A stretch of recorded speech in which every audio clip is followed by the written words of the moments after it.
자, 오늘 이 한동훈 대표가요. 김종혁 현 조직부총장을 이제 지명직 최고위원에 임명하고, 그리고 이제 이 좀 전에 우리가 지원님 소개해 드렸지만 전략기획 부총장에 이제 우리 신지호 전 의원을 임명을 했고요. 그다음에 수석 부대변인에 이제 누구죠? 곽규택 현재 이제 비대위의 수석 부대변인을 유임을 시켰습니다. 그리고 한지아 의원을 같이 수석 부대변인에 이제 임명을 했고요. 또 그다음에 이 조직부총장에는 정성국 의원, 한국교총 출신이죠. 네, 교총회장 출신이고 부산을 지역구로 하고 있습니다.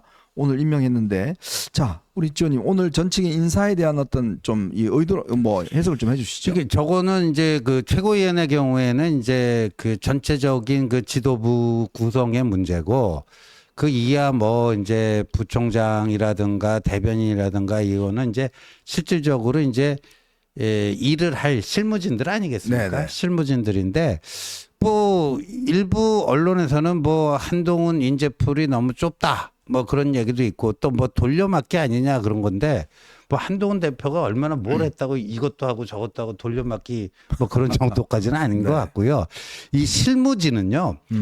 이걸 잘 봐야 됩니다. 그 최고위 구성한 거랑 그다음에 이제 이 실무진 구성한 거는 좀 다릅니다. 최고위 구성에서는 굉장히 그 계파 색깔을 최대한 좀 이렇게 그 진하게 갖고 가지 않고 좀 이렇게 탕평하는 그런 의미에서 김상훈 정책위 의장, 김상훈 정책위 의장도 그랬고요. 뭐 김종혁 그 이제 지명직 최고위원, 뭐 이제 경선 때 뭐 한동훈 대표 우호적인 활동을 한 건 맞아요. 근데 이제 이 원외 당협위원장도 선거운동 못 하잖아요. 그렇죠. 내놓고 못 해요. 그러니까 뭐 그런 정도의 이제 뭐 활동을 한 거고. 근데 김종혁 그 최고위원은 그 대표성이 있어요. 그렇죠. 원외 당협위원장 협의회가 있어요. 거기서 최근에 그 회장을 뽑았어요. 그 회장으로 선출된 거예요.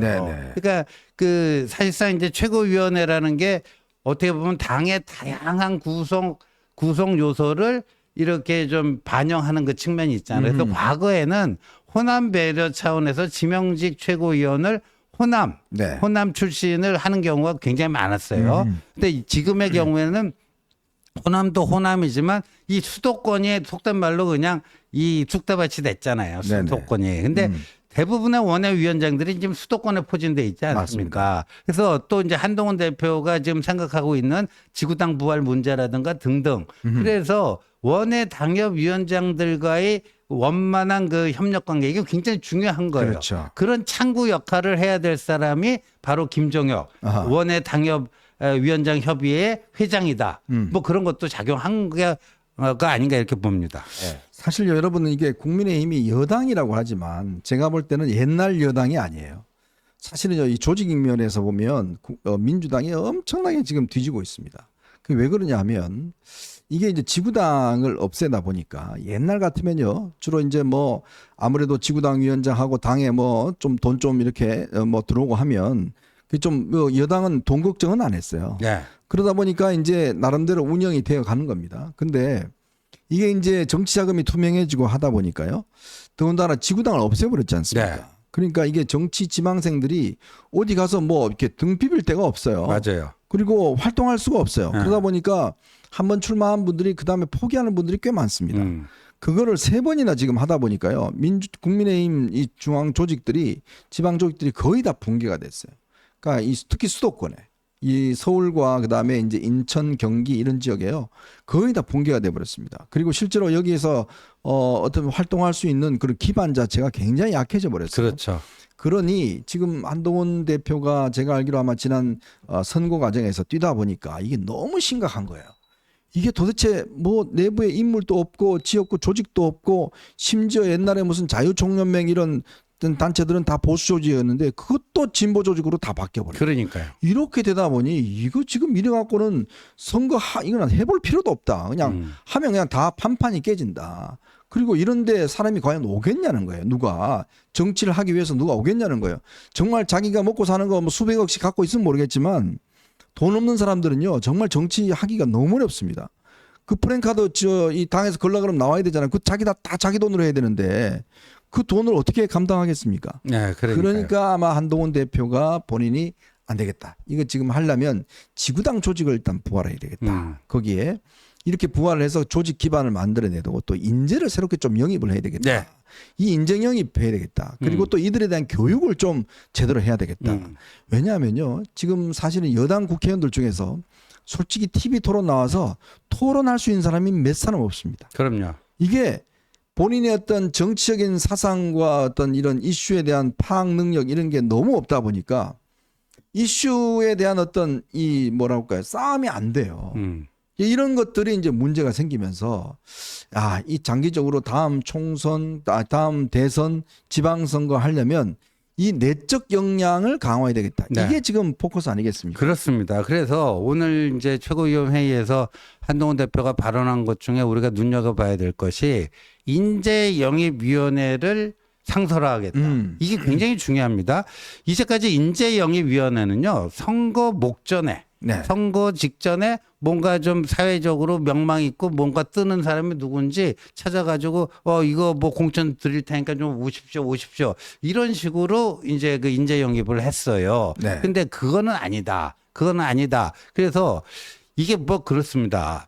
이 보수 정당이 그런 식으로 이제 인재 영입을 하다 보니까 네. 이 영입된 인재도 당과의 어떤 그 일체감 그런데도 좀 한계가 있는 거예요. 네. 서로의 필요에 의해서 캐스팅을 하는 뭐 그런 관계가 되는 거죠. 그러니까 네. 당에 정말 딱 이게 스며들고 당의 한 부분이 되고 이렇다기보다는 거기서 만약에 잘 돼 갖고 하면 또 내 개인이 뭐 잘 나가고 나를 영입하고 뭐 한 거지 뭐 이렇게 되는 거고요. 네. 거기서 선거에서 좀 실패하게 되면 그걸로 또 사라져 버려요. 네. 사라져 버리고 그런 이제 악순환이 되풀이된 건데 이게 이제 인재 영입위원회를 상설화한다는 건 지금 선거 끝난 지 얼마 안 되잖아요. 지방선거까지 아직 2년이나 남았잖아요. 네. 그러니까 인재 영입이라는 거를 일상적으로 해야 된다.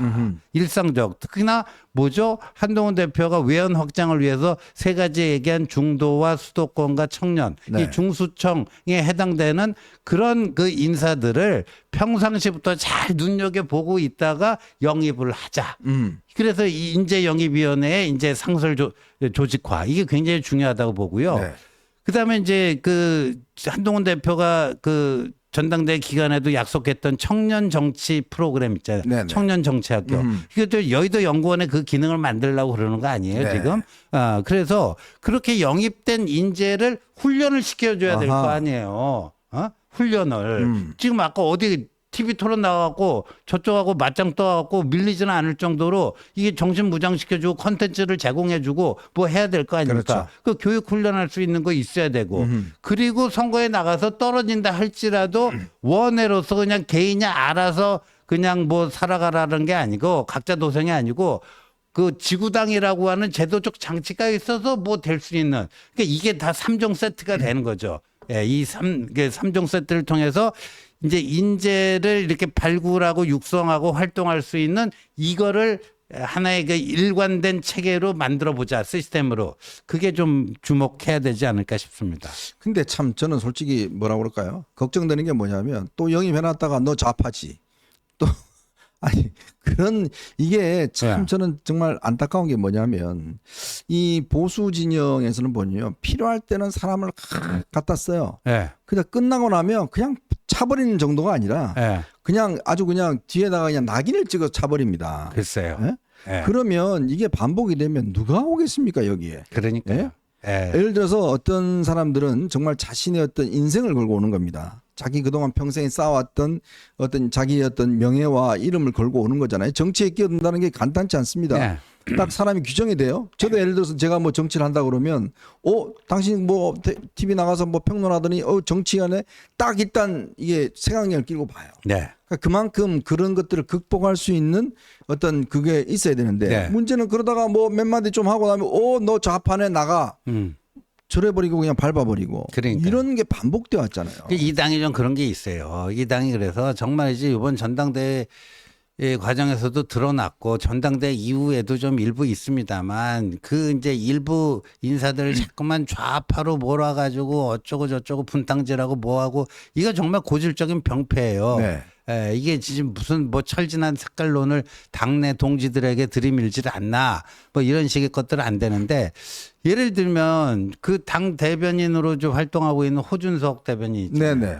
이 사람도 저 YTN에 잘 나가는 앵커였잖아요. 그렇죠. 근데 나름대로 뜻하는 바가 있어서 네. 그 뭐 앵커로서도 앞으로 더 승승장구할 수도 있었는데 정광재, 호준석 다 에이스들이었죠. 그렇죠. 정광재 방송에서. MBN에서 잘 나가는 저 에이스였다며 시사 프로그램 진행도 하고 근데 이제 박정훈 의원 같은 경우는 와갖고 이제 배지를 달았으니까 다행인데 그렇죠. 뭐 정광재가 됐건 호준석이 됐건 그거 안 됐어요. 그럼 뭐 어떻게 보면 낙동강 오리알처럼 네. 된 건데 근데 이 사람들이 그럼 뭔가 활동할 수 있는 그 공간을 만들어줘야 될 거 아니에요. 그렇죠. 변호사는 어디 사건이라도 해갖고 뭐 좀 버는데 이 사람들은 뭐예요? 그러니까 이게 방송 패널로 나가고 출연료 뭐 조금씩 주는 거 이거 말고는 뭐가 있겠습니까? 그러니까 그런 사람들에게는 지속적으로 활동할 수 있는 그 공간 그래서 이제 지구당 부활이 중요한 거죠. 네. 그러니까 이게요 참 인재영이 말은 쉬운데요. 진짜 이 사람들이 어떤 우리나라 같은 경우는 뭐 이 서구나 유럽이나 이런 데 같은 경우는 자라면서부터 이미 어떤 정당에 소속돼서 활동하기 때문에 이 어떤 정당이라는 것 자체에 대한 거부감이 없습니다. 근데 일단 우리나라는 정당에 투신하게 되면 바로 그날부터 그냥 이게 딱 사람이 어떤 면에서 보면 딱 규정이 돼버려요. 그렇죠. 그러니까 한 번 정당에 들어가 버리면 그 다음부터는 계속 꼬리표가 달아납니다. 그래서 정치를 하기가 쉽지가 않습니다. 자 그런데 문제는 들어가면 뭐 해야 될 텐데 들어가는 순간 그냥 바로 그냥 밟아버려요. 아무리 사회적으로 뭘 하든지 간에 그 사람의 어떤 역량이나 이런 것 자체를 전혀 인정해주지 않으니까. 그러니까 인재 영입을 한다 그러면 확실히 그런 게 돼요. 또 하나의 문제는 옛날에 우리 지원님하고도 그 이야기 했습니다만 하도 답답해서 제가 어벤져스에서라도 우리 청년 정치학교 한번 해보자. 네, 이런 이야기 그 한번 한 얘기 적이 있었어요. 있어요. 네. 진짜 제가 이렇게 지방에 우리 저 토크쇼 이렇게 가보면 젊은이들 많이 옵니다. 근데 이 젊은이들이 그 갈급한 게 있어요. 자기도 좀 훈련받고 싶고 정치적으로 조금 교육받고 싶은데 할 데가 없다는 거예요. 왜냐하면 지방에 지금 풀뿌리 민주주의 하면서 구의원, 시의원들 많이 하지 않습니까? 근데 거기에 보면 매일 지방에 사업하는 사람들만 잔뜩 있어요.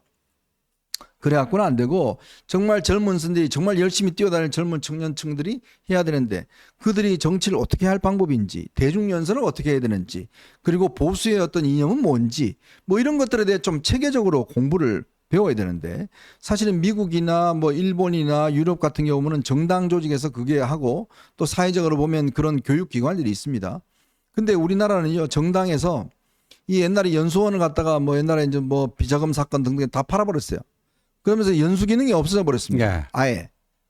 그러니까 본인이 어떤 이 배우고 싶어도 배울 데가 없어요. 그래서 이제 우리 어벤져스에서 조금 우리가 그냥 여유가 되면 진짜 청년 정치학교 하나 만들어서 젊은 청년들 좀 교육 좀 한번 시켜보자. 뭐 일주일에 한 번씩이라도 이렇게 하면서 좀 젊은 청년들을 정치적으로 좀 단련시켜보자. 이런 것도 좀 한번 생각해 봤었거든요. 그렇죠. 예. 그러니까 그거를 사실은 이제 지금 당에서 사실 해야 되는데 당도 지금 뭐 이 아무나 이제 한동훈 대표가 이제 그걸 하려고는 하는데 네. 그게 저는 정말 중요할 것 같아요. 굉장히 중요하죠. 인재를 만약에 영입해갖고 그들을 훈련시킬 수 있는 그 교육 훈련 기관이 있어야 되니까 청년 정치학교가 반드시 이제 필요한 것이고 그리고 이제 한동훈 대표 체제가 이제 오늘 거의 이제 완성이 돼갖고 하는데 제일 중요한 거는요. 저는 이제 리더십이 이제 70년대 리더십이 본격적으로 등장했다. 70년대 리더십. 네, 그러니까 60년대 리더십 지금 보시죠. 요 전에 보면 이제 이재명 64년생 아닙니까? 네. 그리고 그 86 그룹들이 지금 민주당이 주류 아니에요. 그렇죠. 김민석도 이재명하고 82학번 동기 아닙니까? 맞습니다. 뭐 다 지금 최고위원 출마한 사람들 거의 대부분이 뭐 그런 86세대인데 이제 한동훈은 뭐 1973년생 한동훈이라는 책도 나왔지만 네. 이 70년대생은 달라요. 지난주 토요일에 강적들을 보면요. 거기서 네. 딱 드러나지 않습니까? 취미 뭐 기타 뭐부터 시작해갖고 5.18 광주를 보는 시각도 다르고요. 뭐 이렇습니다. 그래서 이게 어떤 의미가 있냐면요. 저는 이미 정치가 아닌 다른 주요 분야에서는요. 그 70년대생들이 주요 의사결정에 거의 그 핵심에 다 가 있는 거예요. 지금 CEO들 다 70년대생이에요. 그렇죠. 그리고 제가 이제 81학번인데 제 동기 중에서 아직까지 자기 사업 말고 직장 다니는 친구들은 거의 없어요. 다 은퇴했어요. 거의 없어요. 그냥 아주 잘 돼갖고 뭐 무슨 계열사 사장이나 뭐 된 친구들이나 거기 좀 붙어 있죠. 거의 이제 다니는 친구들이 없습니다.